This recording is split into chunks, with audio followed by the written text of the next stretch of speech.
ducks. They're like quacking in your head incessantly. I'm not good enough. I don't know enough. How can I launch my business? Or how can I share what I know? Or how can I even help somebody when I'm a mess myself? We all buy into that Facebook highlights reel and compare it to our reality. And you're like, but I'm a shit show. How can I help anybody when I'm a mess? However, I have found in dealing with my own imposter syndrome, and I did this. So I honestly feel full out almost wrecked myself and my business based on imposter syndrome. And, I'm an international business consultant. I've won awards up to yin yang. And yes, yin yang is a word. I made it up.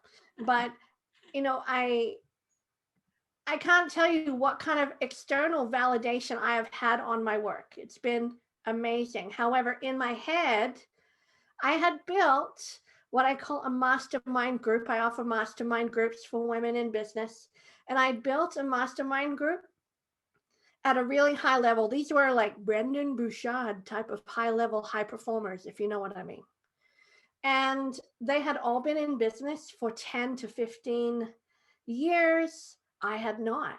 I'd been, a consultant for a long time, but I'd been doing government contracts and things like that. So it was a little different. And so I'd put this amazing group of women together, 8 brilliant women in this mastermind. They were raring to go. They believed I could facilitate a mastermind.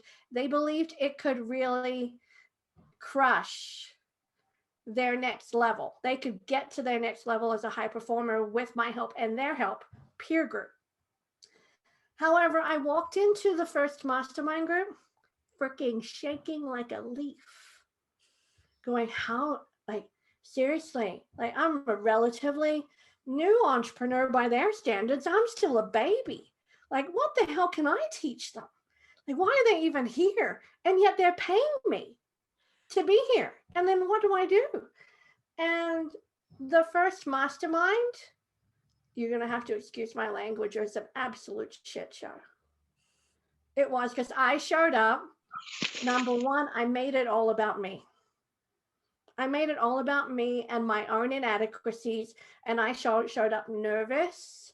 And when I get nervous, I talk too much, which Iris knows me very well. She thinks, oh, you must be nervous all the time.